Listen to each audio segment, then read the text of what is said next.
Well, hello, this is Tom Breaker again, and I'm documenting some stone buildings today. There's some stone buildings looking at today. They're at the grounds of the Fort Scott National Historic Site in Fort Scott, Kansas. There's a couple structures in what was actually three structures in what was the quartermaster's complex that are still existing, and we're going to look at a couple of them. A couple of them are stone buildings. One's got a stone foundation. But the one we're going to look at today, right now, is this building. They don't really know what it was used for. They've got a little plaque here that you can see. As you look at the diagram here, the quartermaster storehouse is this big building we're looking at. I'm standing at right here. And then they've got what they call the stone building. Then they got the bakehouse, which is the bakery. These were original buildings from the quartermaster's area. And this is the stone building. I walked around a little bit, and there's some interesting aspects to it. As I say, they don't really know what it was used for. When I talked to a couple of the rangers weren't even sure what was in there. They said they've never even been in this building yet because it's not open for the public, but the public can look at it. And one of the things that I see is, again, it's nicely symmetrical. The window's well balanced, and over the main windows there's really what I call huge wooden lentils. Well, you tell you this lentil right here, if you look at, they're both bowed just a little bit, it looks like, and this one's bowed just a little bit there, from the weight from over the years. But the lentils are there. The stone is what I think they call ashlar. It's up here in the top, particularly, is real nicely worked rock. It's nice and square and lays in a lot like block or brick would lay in. So that looks really nice. There's some interesting rocks in here. One I think is, it's a little bit different color. And it's just a really long rock. This one right here. It's a little yellowish. But the rest of this looks like field limestone. This might be, it may be of a different type of limestone or maybe a little sandstone. It's laid in, they got a couple pieces of that in here. You've got another piece over here on this corner. And it looks as though they've maybe come back in and done some work in the with a mortar. Probably repointed it just a little bit. And here's a kind of a close-up of this lentil over this window. Today, I think if we did something like that, we might use a railroad tie. I don't know just how thick this is, but it looks like it's about 8 inches high, and it goes all the way back in there, so I don't know if that's maybe 8 by 8. But these rocks are laid in really nice and square. You can tell it looks like they've been squared off really nicely and worked, just to get the angles on them. Now, this side of the building looks really nice and clean and smooth if you look at it. But then you look at the north side of the building. This is where the north wind comes and pelts it and things like this. This side of the building looks a lot older, looks a lot rougher. Back up here and you can kind of see how it doesn't have the same smooth surfaces to it. One interesting feature about this is they must have found some big rock. You see right up in here, there's just a row of great big rocks.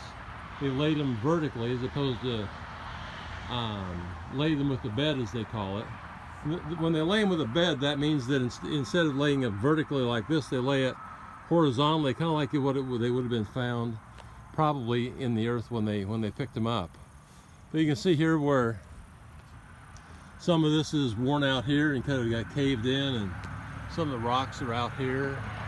You see this one up here. It just kind of, all this whole way up here, just kind of has been really worn. Until I started looking at this, I hadn't really even noticed that. How badly worn this side of the building is.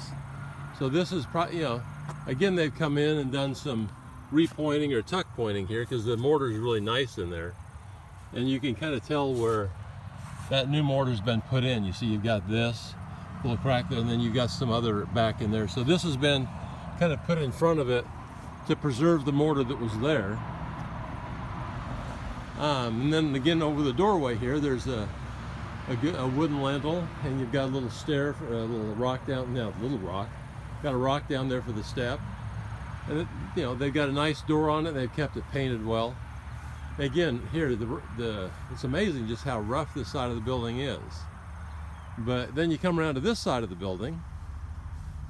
This would be sort of the side furthest from where the visitors are going to see. They've got a really big door here. They thought maybe that this was a blacksmith shop. And that's possible with the big doors there. Be able to get a wagon or parts of a wagon in there or something if you had a ram. This side of the building is a little bit better as far as weathering goes.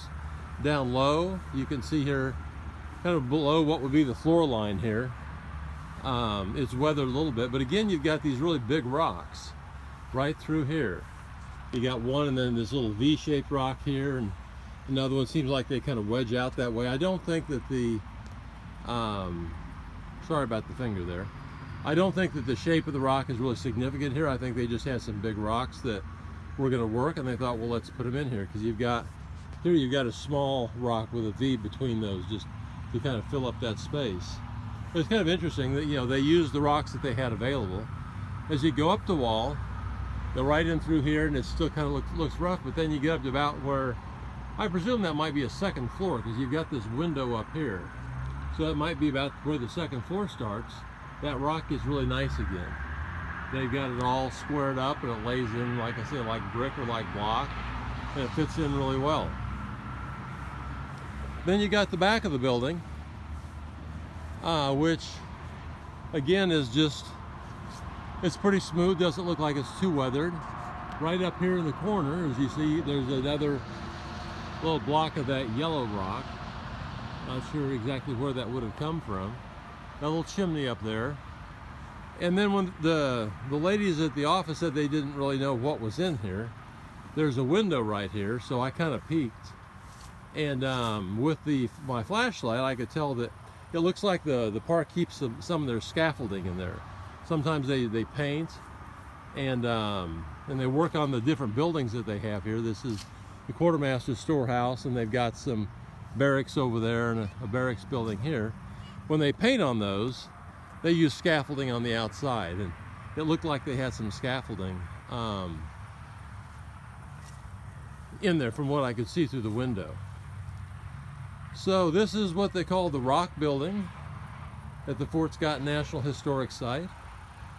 So this is an original building, so that means this building would have been built sometime between 1842 and 1850, because those are the years that the fort was here till about 1852, but I figure this probably would have been built before they closed the fort down. Anyway, so this is the Rock Building at the Fort Scott National Historic Site. If you get some time, you might want to come by and take a look at it, and if not, it's just another rock building that's there and has lasted the test of time. So this is Tom Breaker.